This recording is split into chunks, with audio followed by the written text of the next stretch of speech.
Okay, so Reese is asleep, and I already recorded a video today, but I've been trying to make.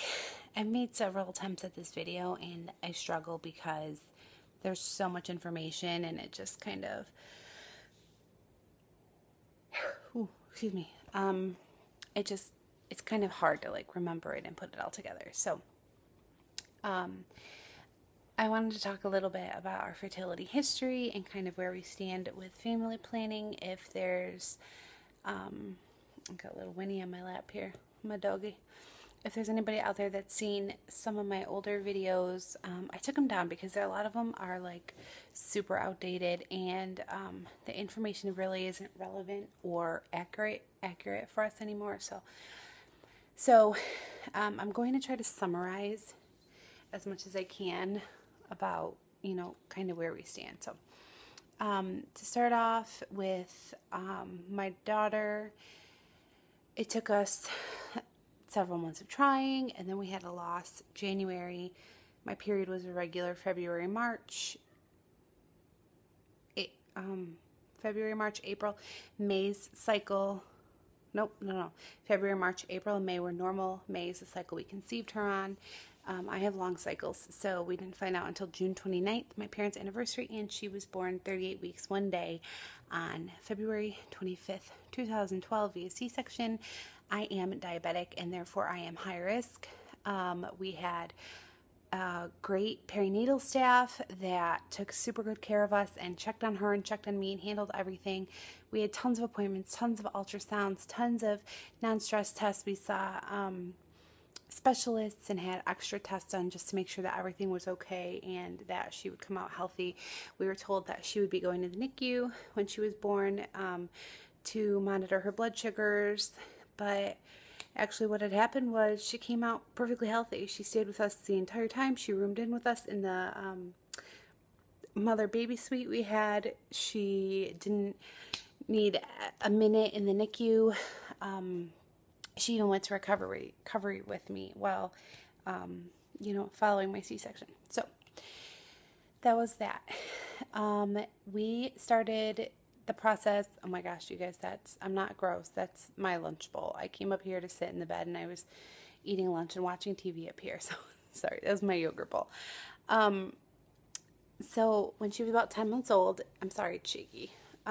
In December of 2012, we decided it was time to start trying for another baby. We had gone through all the hoops. I had everything checked from my eyes to my teeth to, I even saw the podiatrist to make sure my feet are okay since I'm diabetic. We see the endocrinologist all the time to make sure everything's covered there.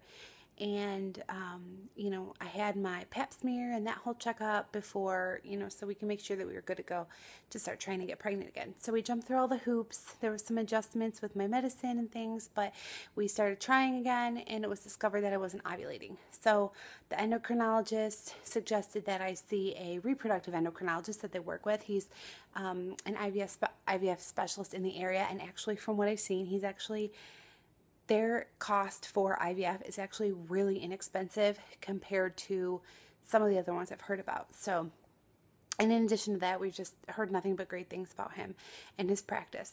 So, my endocrinologist had suggested that I see him, and we were kind of hesitant. We didn't feel like, we felt like we can do this on our own. We conceived our daughter on our own, and also, in the meantime, it was also found that I have low progesterone. So basically, eventually, we went to the reproductive endocrinologist. He had me do an HSG. Everything came back all clear. We had more hormone draws done, and everything was pretty much good to go. My progesterone was still a little low, but it was kind of one of those things where the doctor said, as soon as you get pregnant, we'll draw your levels and decide what to do from there, because I didn't need any kind of progesterone or anything additional when I was pregnant with my daughter. So, we also, let me think. So the reproductive endocrinologist thought that I wasn't ovulating, and he wanted my A1C to come down a hair. It was like 6.4, and he wanted it a little bit closer to 6. And he said that once it was, he would start me on Femara to help me ovulate. He felt that Femara had a much higher success rate than Clomid, and going from Clomid and having it not working and then trying Femara was just a big waste of time. So we would go right to Femara. And with my new OB's office, they said that rather than the last time when I had Reese, the maternal fetal doctor, specialist, perinatologist, she handled everything. They did the prenatal care, they did my diabetes, they took care of everything. They did all the ultrasounds right there in her office. So with the new OB, she had stated that, we'll work with them, we'll work with the endocrinologist, and then we'll also work with a high-risk doctor and one of the hospitals in the area. So, there will be a lot more care going on next time. And I'm okay with that. My husband was a little iffy about switching, but I feel okay with it. If there's a problem, we can always go back to our old doctor. But anyway, so we tried for a while, and we had a couple more losses. We had early miscarriages in April and October of 2013 last year. And then what happened was there were some changes made to my medication, and I basically am highly insulin resistant. I don't have PCOS. They have questioned it on several occasions, and every time they come to the conclusion that I don't have PCOS, even though I have, a bigger tummy and I have the insulin resistance, but then again, I'm diabetic. So it's a little funny, but my insulin resistance is extremely high. And if you know anything about the way your body works when you're pregnant, the placenta gives off an anti-insulin hormone that kind of works against your insulin, which is why some people develop gestational diabetes. So as your pregnancy progresses, your insulin needs increase. By the end of my pregnancy with my daughter, I was on a lot of insulin through an insulin pump, and it was fine. She came out fine. Everything was okay and managed, but now my insulin resistance is higher. So when I went to the doctor a few months ago, we basically, long story short, came to the conclusion that I cannot attempt to get pregnant right now until something changes with my insulin resistance. And it's kind of a hard thing to do. I've lost weight in the past. I at that time was about 14 pounds less than when I got pregnant with my daughter. So, he was confident for us, but that was the conclusion that we came to. So it was frustrating, it was really upsetting, and I kind of took that as my sign that I had to do something. So over the past several months, about 4.5 months now, I've lost, as of yesterday, when I weighed myself, exactly 40 pounds, and that's in addition to, all told, from my highest weight ever, which was a couple weeks before I had my daughter.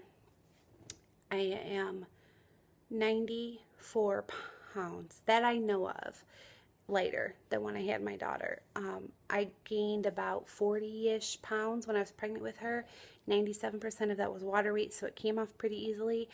They did not weigh me for the last 2 weeks of my pregnancy, and I guarantee you I had gained even more weight than that.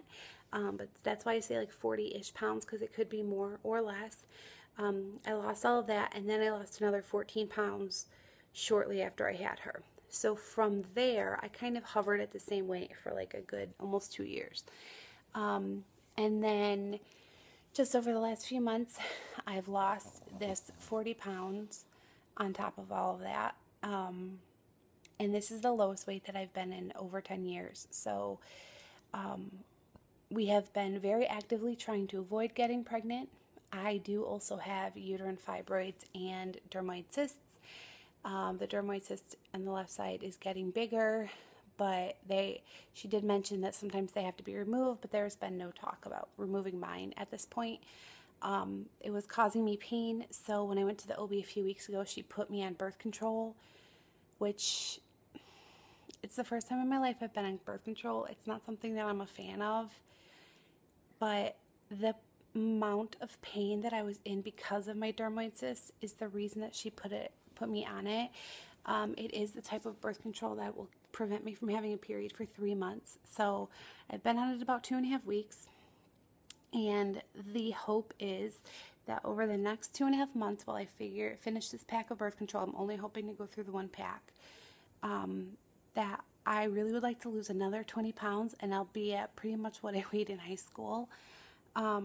Actually, I bought myself a pair of jeans the other day that were a size 12, and for some people I know that that's huge, but for me, I have not been in a size 12 since I was a senior in high school, and I'm 30 years old, so that's a big deal.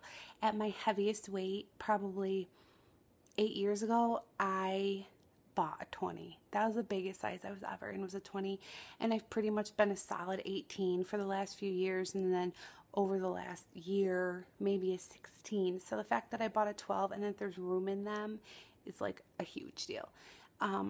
So the plan is for the next 2.5 months to continue losing more weight, and then reevaluate where everything's at. Lately, I've found myself feeling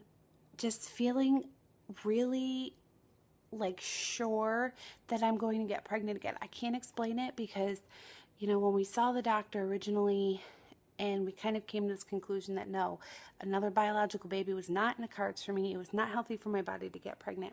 This is before the weight loss. So, I can't explain it, over the past week or so, I just feel so optimistic and like so sure that another baby's coming our way. I don't know when and I don't know how, and but I just feel like I'm going to be pregnant again. I know that's probably a weird thing to say, but I just feel so sure. I actually got rid of all but 3 of my daughter's cloth diapers. They were some that, no, I lie, I have more than that tucked away that I just don't use, but I pretty much got rid of all the cloth diapers that she liked, and I did have a newborn stash that I let one of my girlfriends use, but I actually, for the first time in months, bought a few newborn diapers just to have, to build my stash. I bought 5 Grovia newborn diapers that I love, and, even before a few weeks ago, I would never, ever, ever have thought about buying more newborn diapers because I didn't know if we would ever need them. When I was talking to the doctor, the only way that we would be able to have another biological baby, which right now is what we'd hope for, adoption is always an option, but right now that's not the option that we, that's just not in our hearts at this point. The only option for a biological baby was a gestational carrier, because my body's insulin needs by the end of a pregnancy would probably be too much to meet. So, with that, we didn't know, what was going to happen. So, but all of a sudden, just part of me is like really confident, and just, I can't even explain it. It's not confident. I wouldn't even call it optimism. I would just say that I just feel so certain that this is going to happen for us, that there's another baby coming, and, it might be a little while, but there's another baby coming, and I just feel good about it. I feel like I'm going to be able to get pregnant again, and my body's going to be okay with it. And, with all the medical intervention, we'll be able to have a happy, healthy pregnancy. So that's kind of where we stand. We're still not trying. I hope this entire video made sense. And if anybody has questions or needs clarification, just let me know, and I'm happy to answer questions. But so we're not trying right now, but I'm hoping that by, I think, November, August, September, October, I think it's like middle of November that my pack ends. So who knows? We might have a really great Christmas gift to share with everybody. So we'll see. But, any thoughts and prayers are certainly always appreciated for, my health and for any future babies and for our family. So that's kind of everything in a summary. I hope that 15 minutes of me rambling about where we're at fertility-wise and family planning-wise, I hope that it made sense. If there's anybody out there in a similar situation, I haven't really found many people in my situation, but if there's anybody out there in the same situation, that, I'm always happy to chat. So that's it for all. Looks like I'm going to have 2 videos in one day. Pretty proud of myself. So I'll see you guys later. Bye.